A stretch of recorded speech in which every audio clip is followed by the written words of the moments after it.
สวัสดีครับสวัสดีครัสบวัสดีครัขอต้อนบรับทุกท่านเข้าสู่ช anel แฟนบอยส์ลักกูหลงกูลักกูหลงกูลักกูหลงกูลักกูหลฉันงกูจะไปใส่ลัสายกกูลักกูหลงกู อะไรเป็นไรคะ คนไหนรักครู คะหลงคนไหนครูรักคะครูหลงครู คนไหนหลงจคะริงๆบอกเลย เห็นหลายคนอยู่ กูตาย เดี๋ยว ก็ เรา ยอม เข้า รับ คลิ จ ป ริง กันก่อนสาว โอเคลื อ่ะ ม นี่ไงเข้าคลิปแล้ว นี่เลยก็ขอต้อนรับทุกท่านเข้าสู่การรีแคปนะจ๊ะเข็มจีราต้องรอดนะครับกับ EP หนึ่งเนาะก็จริงๆ ปา เรามี แก่ใจ คลิปก่อนหน้าเป็นคลิปรี ใช่ แอคนะครับ ใจ ใช่จ้า ก็หรือว่าถ้าใครที่อยากจะดูย้อนหลังเนาะก็สามารถรับชมเข็มจีราต้องรอดได้ผ่านทางอาชีอีด้วยนะ ใช่แล้ว อื ครับ ม แล้วก็ถ้าสมมติดูรีแคปรีแอคก็อย่าลืมช anel แฟนบอยส์นะครับ ได้ แน่นอน จ้า จ้า ก็ต้องทำหน้าเมียวไว้เมียว น่ารักอ่ะ โอ้ งั้นมาเรามาคุยถึง EP หนึ่งกันดีกว่าเป็นการเปิดเรื่อง เปิดเรื่องเรามาพูดถึงเนื้อเรื่องกันก่อนเลย เอามาถึงเรื่อง ได้ เปิดเรื่องแต่ป้าปิดหน้าหมายความว่าไง กลัวไง ป้ากลัวสแก มีอะไรต้อง จำค่ะ กลัวป้า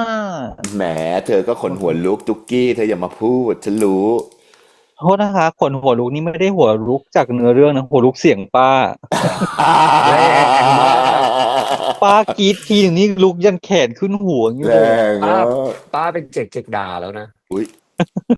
ไม่รู้จะด่าทำไมเพราะกลัวจริงยอม อะไรอย่างเงี้ย แสดงว่าซีรีส์ทำถึงนะ ทำงานเหรอ นึกออกไหม อืม ถูก เพราะว่าพอเขาทำให้หนึ่งต้องยอมรับว่าส่วนหนึ่งที่ทำให้ตกใจคือสแกร์จ อืม ำอีกอันหนึ่งก็ความน่ากลัวของเอ่อเอฟเฟกต์ใดๆเนาะ คือจริงๆจะบอกว่าจังหวะหนึ่งคือเป็นคนที่กลัวมาก แต่ว่ามันก็มีความโปรเทคตัวเองประมาณหนึ่งว่าแบบจังหวะเนี้ยมันนะ1 2 3มันน่าจะมาอะไรเงี้ยแต่ว่า อืม พอบางที1 2 3มาจริงไหมในบางครั้งมันมาจริง แต่ว่ามาในสิ่งที่เราคาดไม่ถึง เช่นเอฟเฟกต์หรือหน้าคุณลุงที่อะไรอย่างเงี้ยนึกออกป่ะคือมันมันเกินกว่าที่แบบทำใจไว้อ่ะ อืม อืม อืม ประมาณนั้นคือถ้าขึ้นมาแบบตาโบหน้าซีดอะไรเงี้ยคือมันอาจจะตกใจประมาณนึงแต่พอมันเอ็กซ์ตรีมไปกว่าที่จะ เออ แบบจะจินตนาการได้อย่างเงี้ยมันรู้สึกแบบมันทำงานมากมันกลัวมา เอก อ อื อื ม มเข้าใจ แต่ว่าเขาก็มีทั้งผีที่แบบผีดีผีไม่ดี อืม อย่างนี้เด้อ ใช่ ตอนแรกที่ผีดีมาเราก็ไม่มั่นใจไงว่าแบบ ดีจริงเปล่านะ หรือว่าแค่หลอกหรือเปล่านะ อะไรอย่างเงี้ยมันก็จะมีความหวั่นๆกลัวๆตอนที่เด็กน้อยมาเปิดประตูอ่ะ อืม เรากลัวว่าเด็กน้อยใช่คนใช่ไหมหรืออะไรอย่างเงี้ยมันก็จะแบบมีความระแวงไปหมด คือเป็นซีรีส์ผีที่แท้ทรูเพราะผีเยอะมาก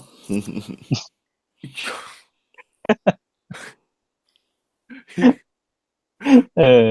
คือ Ghost Overload มากคือมันเสพผีเยอะเกินไปคือ ช่วยด้วยค่ะ อ่ะแต่ว่าถ้าจากเนื้อเรื่องเนี่ยก็คือว่าเข็มจีราที่เห็นผีมาตั้งแต่เด็กด้วยคำสาปใดๆ ก็จะต้องสิ้นชีพในตอนอายุ21ถูกต้อง อืม ก็ ซึ่งเหลืออีก เขา 6 เดือน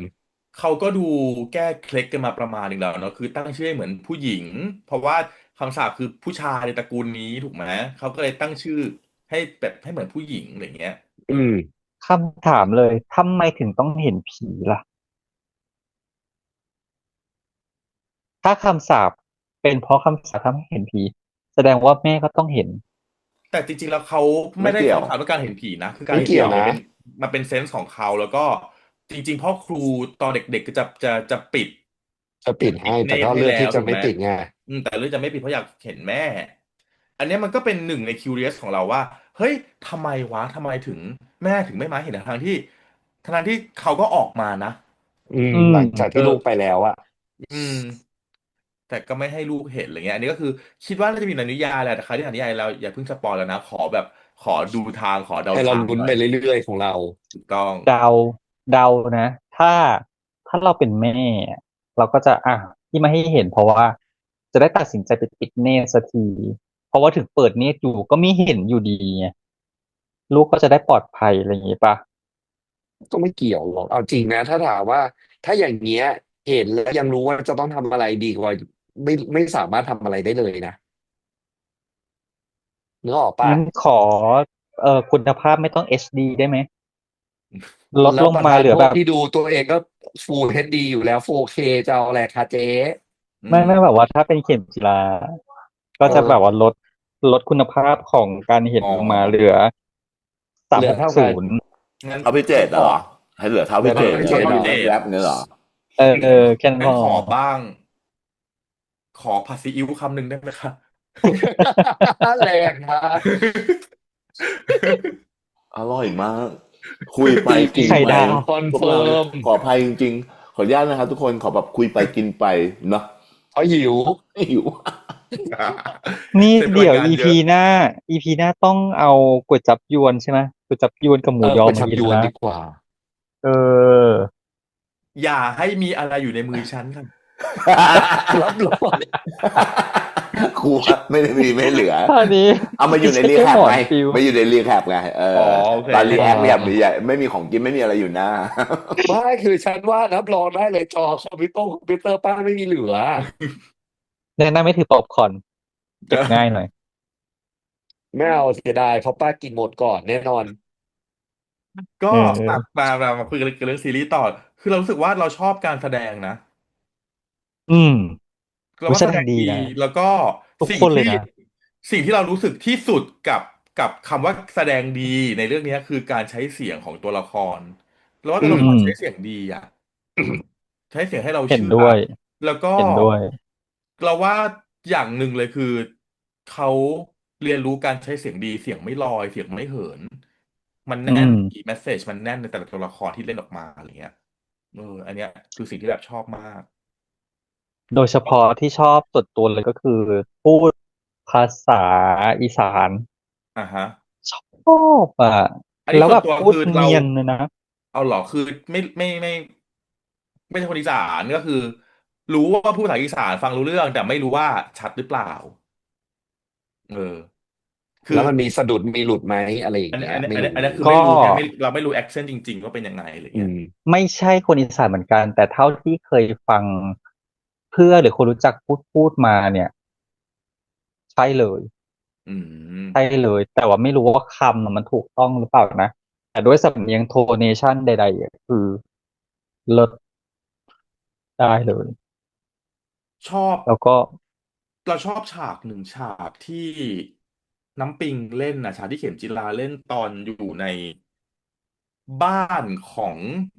บ้านของเจดป้าที่เขาคุยกันที่นั่งอยู่บนเตียงแล้วคุยอ่ะ อืม อืม ชัดเจน เราว่ามันเป็นความพยายามเข้มแข็งอ่ะ อื ว่าม ไม่เป็นไรอะไรเงี้ย ชอบการแสดงฉากนั้นนะเราว่าใช้เสียงดีแสดงดีมาก รู้แหละว่าแบ ถ้า บมันเปราะบางอยู่ข้างในอะแต่ว่าแต่เล่นออกมามันดูเข้มแข็งดี ถ้าฉันชอบฉากเปิดตัวพ่อครู ฉันชอบพ่อครู จบตัดเล พ่อค ย รูคนที่ให้ตะกรุดตอนต้นเรื่องใช่ไหม ฉันชอบพ่อครู ฉันชอบเจด ฉันชอบ ฉันชอบชาญ ทาน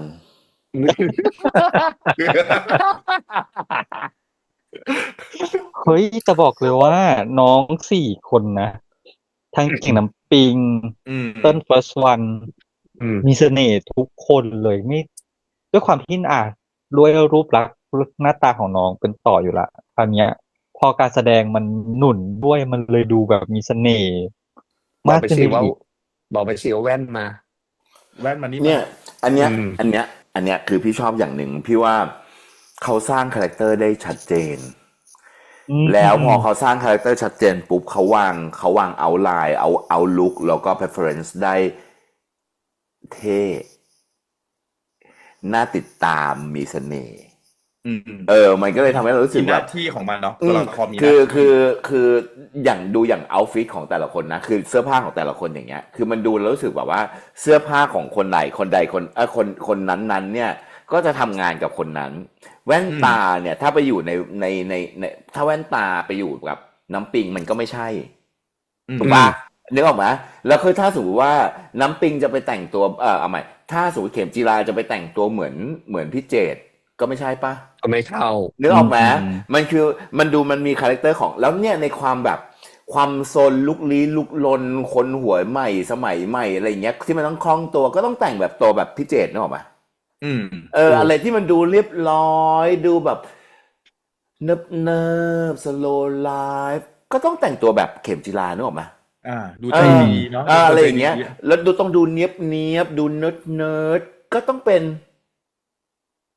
ชาญพี่แทชาญพี่ชาญนึกออกไหมเอาโอ้โอ้แล้ว โอ้โอ้โอ้โอ้ แล้วก็โอ้ต้องแบบดูเท่ attract ตั้งแต่แบบแรกเห็นก็ต้องเป็นพ่อครูอย่างเนี้ยโอ้เสน่ห์มากเลยนะต้องยอมรับก่อนเลยว่าส่วนตัวชอบพ่อครูมาก่อนอยู่แล้วแล้วพอมาดูเรื่องเนี้ยมัน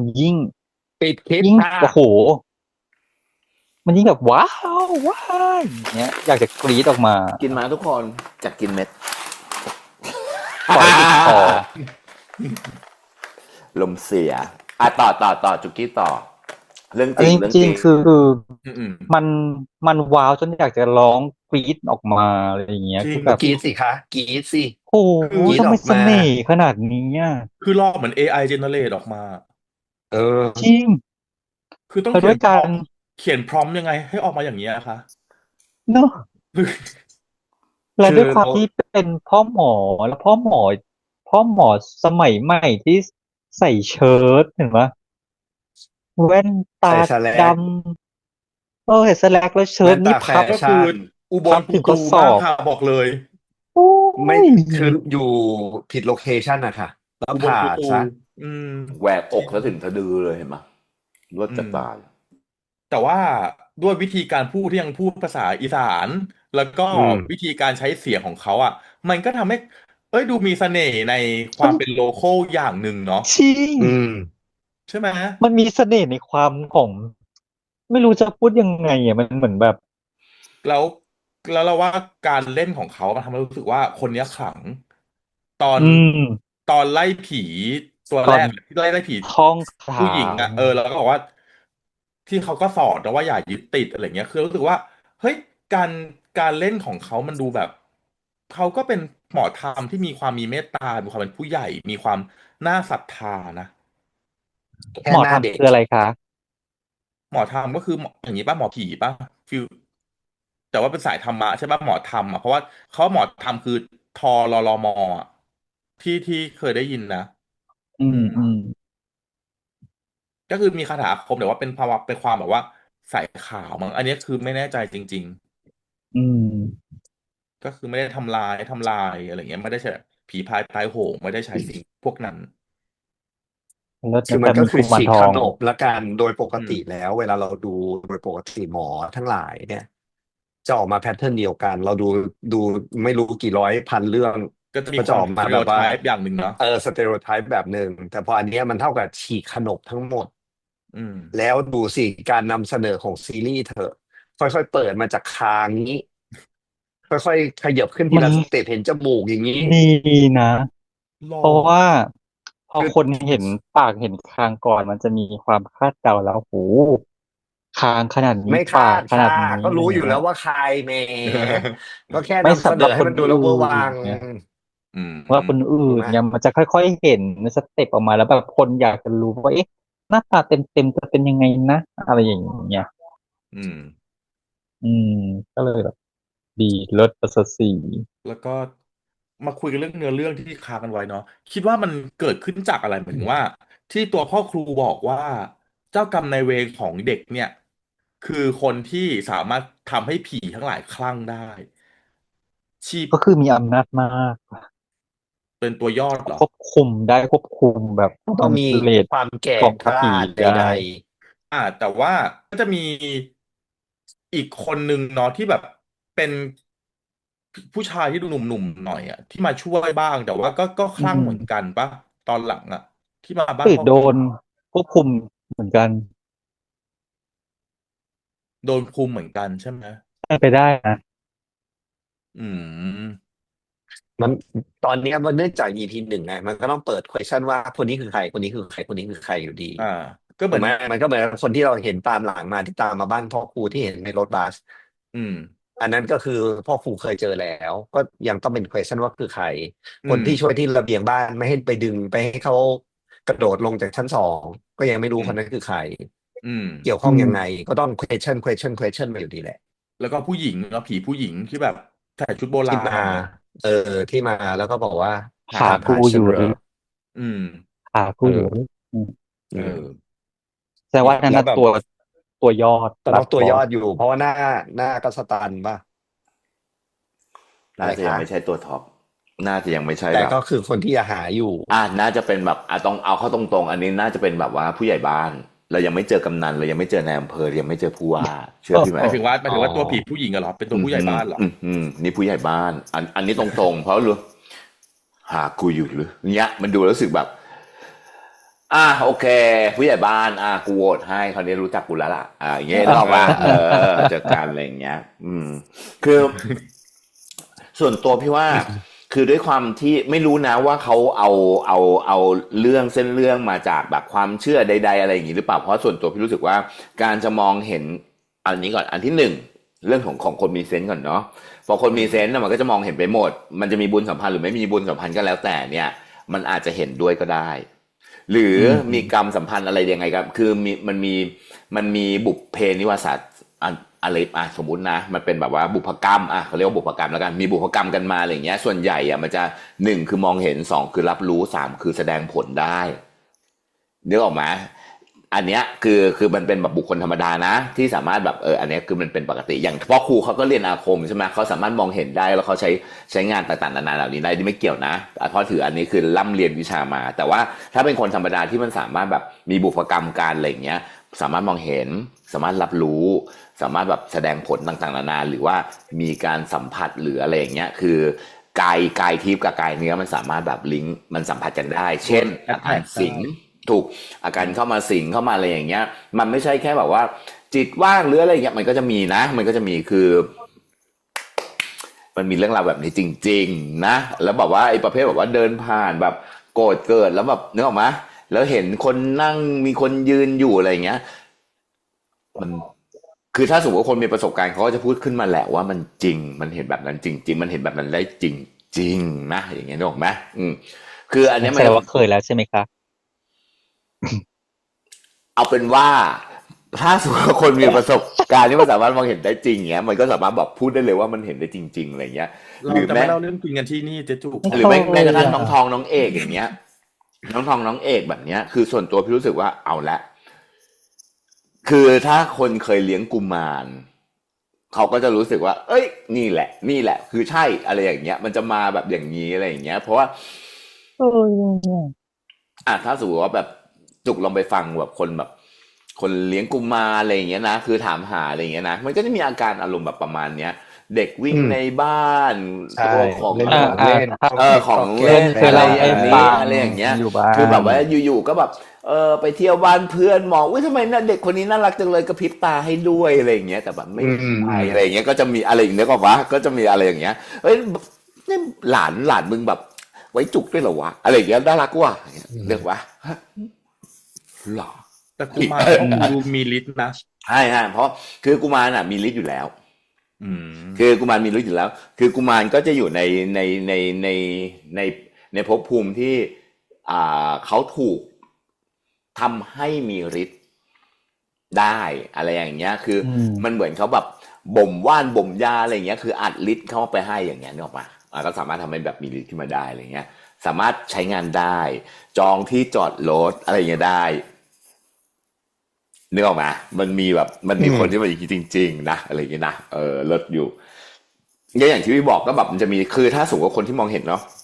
อย่างที่บอกอะไรเงี้ย มันก็จะมีแบบ1คือมองเห็น2คือรับรู้3คือแบบว่าแสดงผลอะไรอย่างงี้ใช่เปล่าล่ะ? อันเนี้ยมันก็จะเป็นเวล 1 มันก็เป็นเวล 1 แต่มันก็จะมีเวลอีกเวลหนึ่ง คือพวกที่มันมีบุพกรรมกันมาทำมาจริง ๆ อะ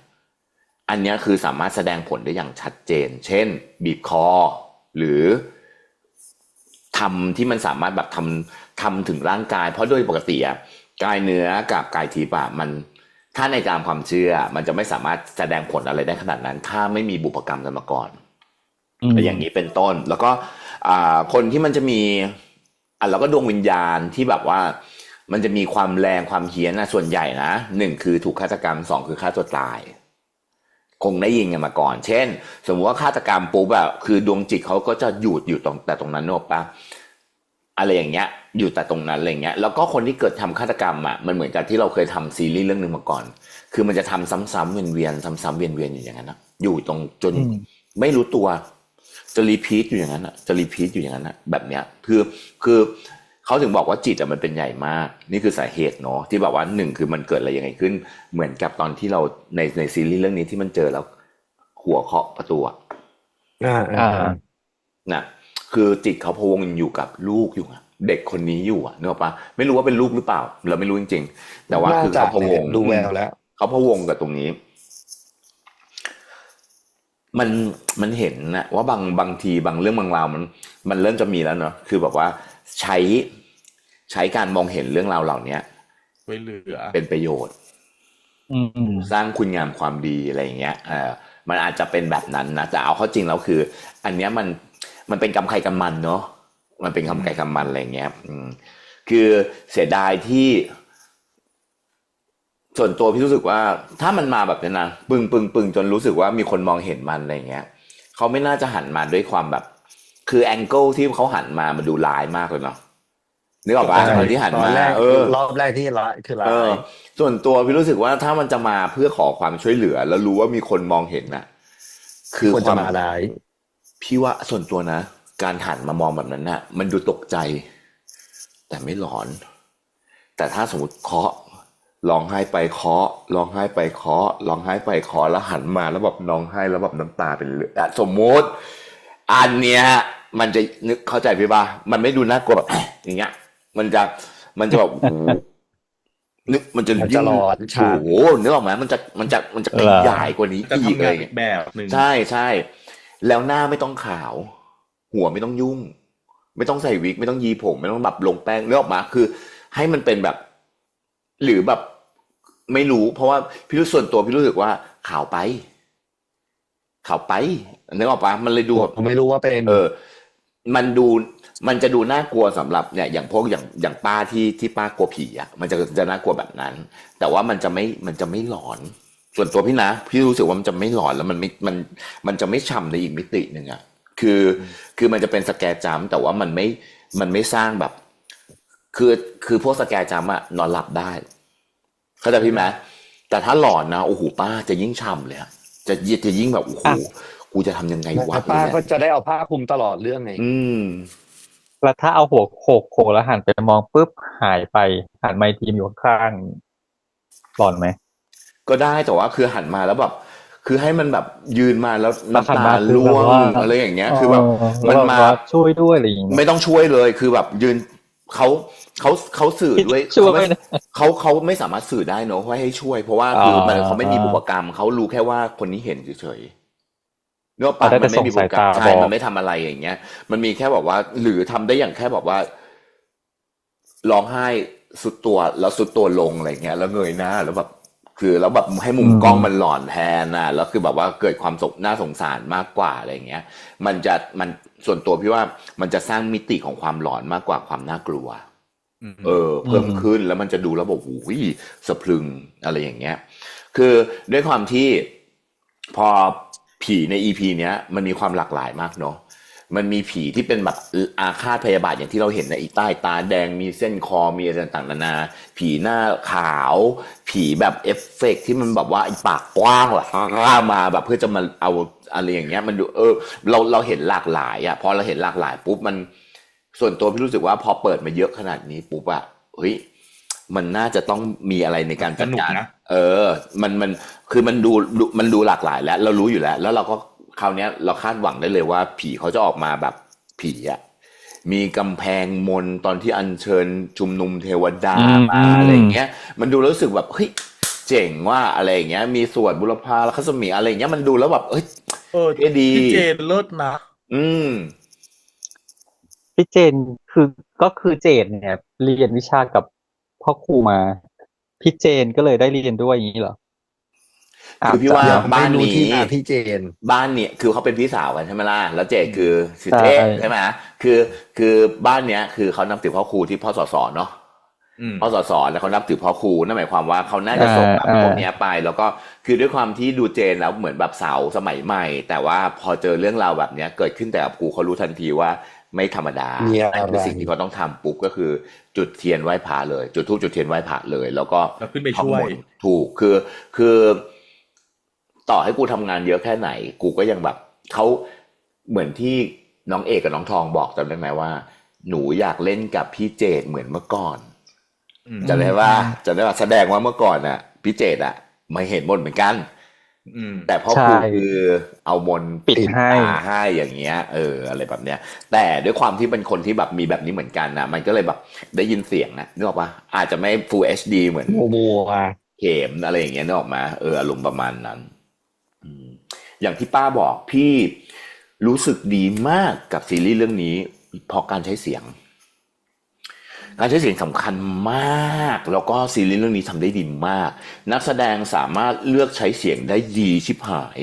มีคาแรคเตอร์ที่ชัดเจนถูกจังหวะชัดถ้อยชัดคำดิกชันเลิศต้องยอมดิกชันเลิศจริง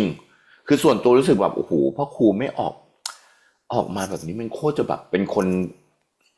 เข้มขลังอะ อืม พูดน้อยต่อยหนักคนนี้ของแท้ อีคนที่มันดูแล้วรู้สึกแบบอุ้ยปิดปัดสนุกสนานมันก็ออกมาแบบปิดปัดสนุกสนาน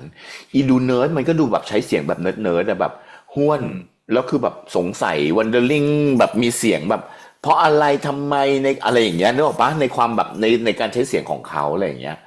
อย่างแบบ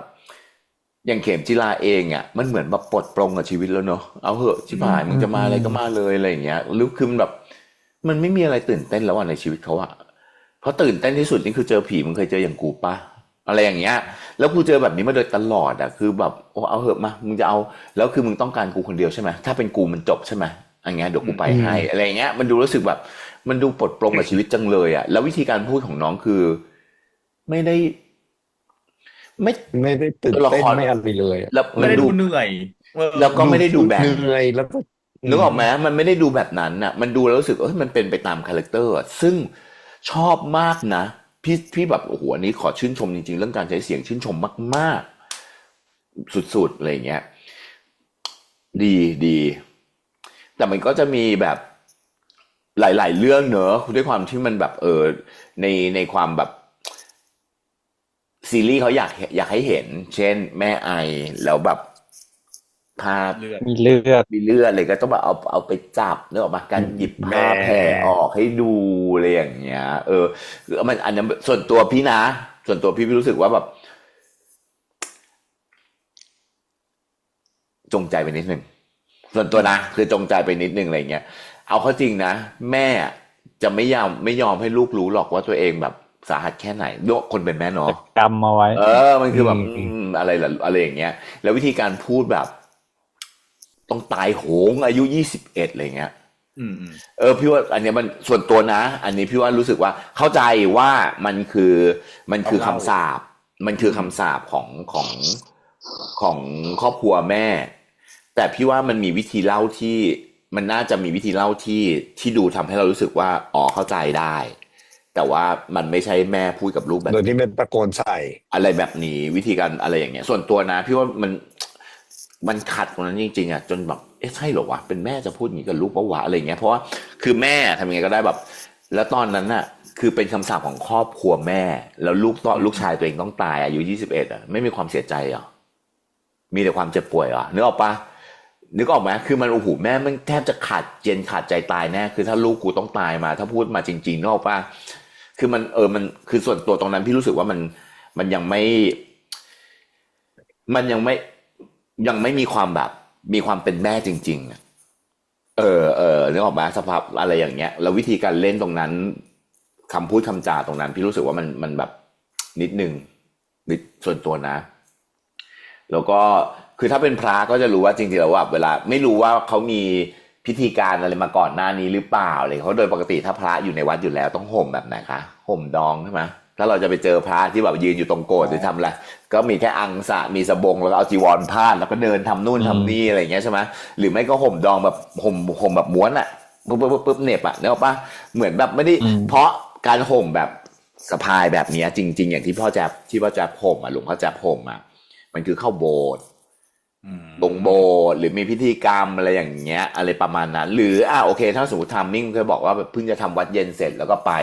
ซึ่งพี่ว่าอันนั้นก็จะเย็นไปมันจะเดินทางกลับยังไงมันนึกออกปะคือส่วนตัวพี่รู้สึกว่ามันเป็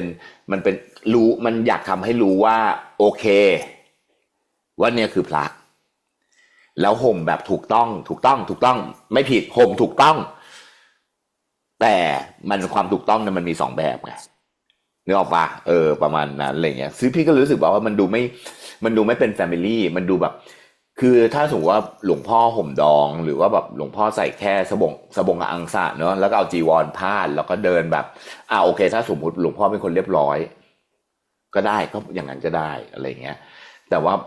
คนมันเป็นพ่อเป็นลูกกันมาก่อนนะมันไม่อาตมาหรอก ก็เรียกพ่ออยู่ดีแหละ ก็หลวงพ่อเองบ้างแหละหรือว่าพ่ออะไรเงี้ยคือก็เห็นไหมล่ะคือต่อให้เข่งพระจริงๆน่ะเขายังแทนตัวว่าพ่อเลย พ่ออย่างนั้นพ่ออย่างนี้เพราะว่ามันเหมือนกับรักเมตตานึกออกไหมคือเมตตาลูกศิษย์เมตตาลูกๆอะไรเงี้ยอาตมาเนี่ยคือภาษาสื่อสารทางการ แล้วมันก็เลยยิ่งพอซีนแรกเป็นครอบครัวแบบนี้พอซีนตอนที่เป็นเหลือแค่หลวงพ่อแจ๊บกับเข็มจีรามันก็เลยยิ่งดูส่วนตัวพี่นะพี่ว่ายิ่งดูห่างเลยห่างอะไรอย่างเงี้ย ไม่รู้สึก มันไม่รู้สึกเนาะคือมันทำให้เรารู้สึกแบบหรอวะอะไรอย่างเงี้ยแล้วพ่อบวชแล้วคือบทที่พ่อพูดเรื่องแบบที่ให้แม่ว่าดูอะไรนะคุ้มครองเข็มด้วยนะอะไรเงี้ยตรงนั้นนะพี่ว่าเท่มากเลยนะแต่ก่อนหน้านั้นตอนที่พูดแบบแทนตัวอาตมาลูกก็อะไรอย่างเงี้ยมันแบบมันนิดนึงว่ะส่วนตัวพี่นะพี่รู้สึกว่าโหคนเป็นพ่อเป็นแม่กันเป็นแบบเป็นพ่อเป็นลูกกันมาก่อนอะไรเงี้ยรู้สึกเหมือนกัน อันนี้คุยบอกถ้าสมมติว่าใครมาเจอคลิปนี้เป็นคลิปแรกที่แบบไม่ใช่แบบไม่ได้รู้จักพวกเรามาก่อนอะไรอย่างเงี้ยChannel Fanboyนะครับเวลารีแคปเราก็จะพูดกันตรงๆนะคุยกันตรงๆรู้สึกแบบไหนยังไงอะไรอย่างเงี้ยแต่ไม่ได้หมายความว่าผิดไม่เคยพูดนะว่ามี ผิด ความเห็นของพวกเรา มันเป็นความเห็นส่วนตัวจ้า ไม่ได้มีเจตนาที่ไม่ดีเลย ถูกไม่ได้มีเจตนาเหล่านั้นคือมันเป็นการแสดงความคิดเห็นแหละเพราะว่าผลงานศิลปะมันออกสู่สายตาประชาชนแล้วเนาะเพราะฉะนั้นคือคนทั่วไปก็สามารถวิพากษ์วิจารณ์ได้อย่างมีเหตุผลและไม่หยาบคายนะจ๊ะทุกคนฝากด้วย ซึ่ง นี่คือเป็นเรื่องปกติ พอดู EP 1ที่ดูไปปิดตาไปส่วนตัวรู้สึกว่าซีรีส์ทำงานแล้วก็พอมันจากใจคนอันนี้คือทุกคนน่าจะรู้แหละว่าคือกลัวมาก แต่ว่าพอมันถึงจุดที่ซีรีส์เขาผ่อนคลายให้เราในช่วงท้าย EP อะไรเงี้ยถามว่ามีความน่ากลัวของผีไหมมี แต่มันเป็นความน่ากลัวที่เราดูได้ handle ไหว ยังแฮนด์ลไหวคือเขาไม่ได้อัดมาจนแบบดูไม่ได้เลยมันก็มีจังหวะแบบผ่อนคลายให้เรา เช่นแบบน่ะผีที่อยู่ที่ห้องอะไรเงี้ยที่อาจจะตกใจในตอนแรกแต่ท้ายก็คือเล่าเรื่องว่าไปช่วย หรือกุมารทองที่ออกมาน่ารักอะไรเงี้ยคืออันเนี้ยมันคือผีนะแต่มันจัดการได้คนที่กลัวก็ยังพอที่จะจัดการในการดูได้อะไรเงี้ย มันมีหลายเลเวลผีที่ทำออกมาเนี่ยมันมีหลายอย่างที่บอกมันมีทั้งแบบกุมารทองเนาะอันนั้นเป็นพูดชั้นสูงแบบหนึ่งที่แบบมีอาคมพอประมาณใช้งานได้อะไรเงี้ยมีผีข้างถนนอย่างคุณลุงคนแรกที่เราไปเจออะไรเงี้ยที่ก้มเก็บกระป๋องเบียร์ รับไม่ได้ คือวิธีการเล่าเขาก็จะมีแบบว่าผีตลาดแล้วว่าผีไฮเอ็นแล้วก็ผีตัวซีเครตอะไรอย่างเงี้ยอารมณ์แบบวิธีการเล่าเขาก็จะเล่าให้เห็นแบบนี้เยอะๆอยู่แหละเนาะนึกออกมานึกแบบจะมีแบบในหนังผีหลายๆเรื่องเราก็จะเจอแบบเนี้ยอย่างเงี้ยเวล มันก็จะมีไล่เวลขึ้นมาอะไรเงี้ยแล้วก็มันเหมือนเรื่องนี้มันจะมีหลายเวลเพราะฉะนั้นเวลาการเล่าเจเนเรตคลาสของผีออกมาพี่ว่าเขาทำได้ดีนะแล้วเขาเห็นนะแล้วคือแบบการไล่กล้องเข้าไปแล้วซูมแล้วแบบว่าหาฉันอยู่หรืออย่างเงี้ยมันดูแล้วรู้สึกแบบผู้ใหญ่บ้านมาว่ะอะไรอย่างเงี้ย นั่นแหละผีนะแต่ใช่ได้เลยกลัวถูกนะแบบอย่างเงี้ยมันมาแล้วดูเนี่ยมันมีความเท่เห็นไหมคือซีรีส์เรื่องเนี้ยนอกเหนือจากการใช้เสียงนะอีกหนึ่งเรื่องที่พี่ชอบมากๆคือลูกเท่เขานะลูกเท่เขามีหลายแบบนะไม่ว่าจะเป็นการใช้ลูกเท่เปิดตัวพ่อครูลูกเท่เปิดตัวหมออะไรผีสาวน่าจะเป็นผีอาฆาตด้วยแหละเพราะมันมาแบบเห็นเส้นดำเส้นอะไรเงี้ยมันจะไม่น่าจะใช่แบบผีที่แบบ ปลายแถวก็เลยให้มา เป๋ ดี วอย่างเงี้ยอะไรอย่างเงี้ยต้องเป็นแบบมีอาคมระดับหนึ่งเลยแหละอะไรอย่างเงี้ยประมาณนั้น ดีต้องแบบ อ่ะ แบบอย่างแบบกุมารทองอย่างนี้ด้วยนะคือมันก็ทำให้เราเห็นนะเพราะว่ามันมีเวลจริงๆอะไรอย่างเงี้ยเพราะว่ามันก็จะมีแบบอันเนี้ยมันก็จะเป็นสามารถแบบว่าเอ่อกุมารทองเนี่ยสร้างโทษได้นะไม่ใช่ไม่ได้นะ อืม อาจจะทำให้คุณนอนไม่หลับทั้งคืนยิ่งกว่าผีอีกนะผีมาหลอกแล้วสวดมนต์ไปนะแต่เนี้ยคือสวดมนต์บางทีไม่ไปนะสู้มือนะ สวด เอา ด้วย ดีๆสวดด้วย อันนี้มีแบบ สวด นั่งสวดเลยสวดผิดตีด้วย บอกว่าเนี่ยสวดผิดสวดใหม่ก็มีนึกออกปะ แต่ทุกคนกลัวไม้เรียวพ่อครูนะทั้งคนทั้งผี จริง แม่แต่ โด จ น ริงๆ ฟา แล้ว ด นะหน่อยเดียวเลยนะไม้เรียวเนี่ย นิดเดียวนะเพราะถ้าสมมติเป็นกุมารทองนะทุกคนมักจะได้ยินว่าเลยไหมเดี๋ยวจะโดนก้านมะยม อ่า เรื่องออกไหมคือ เราไม่ ไม้ เคยได้ยิน ไม้เรียวเนี่ย มันเหมือนแบบเอาไว้ฟาดผีใดๆแหละ คือแบบเวลาแบบคือไม้เรียวมันมีไม้เรียวคมไง หวาย ใช่หวา แช่ ยแหว เยี่ ก ยว แช่เยี่ยวอะไรเงี้ยมันจะมีจริงๆแล้วหางกระเบนแช่เยี่ยวก็มีจริง อืม ๆเอาไว้ไอ้พวกเนี้ยมีจริงๆแต่ไม่ก้านมะยมเนี่ย เป็น ไว้ ของ ตีเด็ก เอาไว้แบบกุมารเลยโดยเฉพาะซนๆปุ๊บก้านมะยมอ่ะแบบโอ้โหเงียบกิ๊บนึกออกปะจะอารมณ์แบบโอ้โหสุดๆอะไรเงี้ยมันจะมีพี่ก็เลยนิดเดียว ถ้าสมมติว่าหยิบก้านมะยมแล้วจะยิ่งคาเลยนึกออกปะไปหยิบแบบไปหยิบไม่เรียกมันดูจริงจังไปอ่ะในซีนนะมันดูแบบนิดนึ แต่ ง เห็นไม้เรียวเราจะได้พฤติกรรมอารมณ์ร่วมโดนครู ใช่ ตีมาก่อนด้วยไม้เรียวประมาณนั้น ใช่ แต่พี่เจก็โดนตีนะ โอ้โห เออ โดน อันนี้แหละ ไม้เรียว ไม่เลียวได้ไม่เลียวได้ อันนี้ไม่เลียวครูที่แท้เนี่ยออกว่า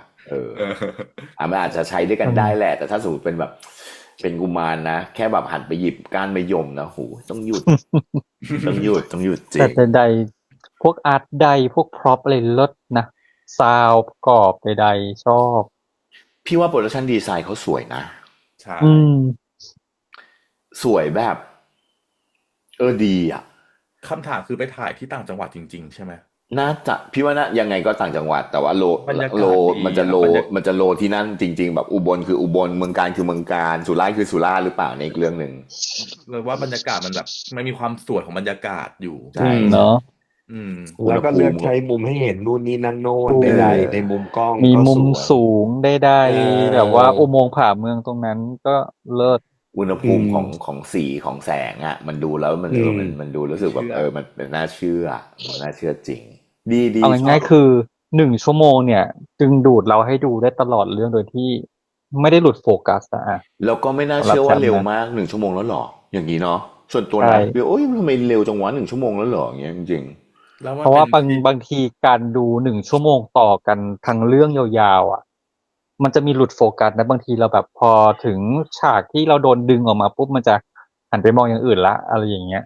แล้วก็ถ้าไม่มีลูกเท่หรือไม่มีการเล่นดีๆ การแสดงดีๆนะ